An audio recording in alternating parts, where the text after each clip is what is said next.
Donc story time, j'ai pris l'un des plus gros risques de ma vie en investissant toutes mes économies à Djerba. Donc pour résumer, auparavant j'étais en France, puis je me suis installé dans les beaux quartiers à Tunis.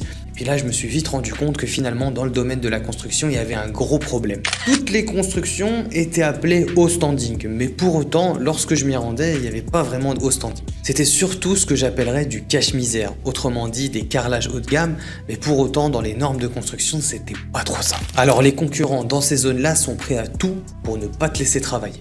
Et puis pour le coup j'ai fait peut-être l'un des meilleurs choix de ma vie en allant m'installer à Djerba après un an. Là-bas j'ai retrouvé un ami qui n'est autre qu'un chef de chantier qui a été formé lui-même par le chef de chantier de Bourguiba, Ashur Rahim. Djerba, c'était le milieu idéal pour pouvoir lancer mon projet. Une vie paisible, des villas piscines et un cadre magnifique. Pour pouvoir réussir mon projet, il ne me manquait plus qu'une seule chose. Il fallait que je construise avec des matériaux de très grande qualité pour trouver enfin des solutions à toutes les problématiques qui étaient présentes à Djerba. Autrement dit, l'électricité qui pouvait couper de manière aléatoire pendant l'été à cause des centaines de milliers de visiteurs et qui mettent la climatisation à fond pendant cette saison. Deuxièmement, des artisans d'exception et pour ça je pouvais compter sur mon ami, mais aussi sur des artisans du Maroc et de France que je pourrais facilement faire venir. La seule chose qui me manquait, c'était un matériau d'exception. Et ça pour enfin pouvoir construire des villas de grand luxe.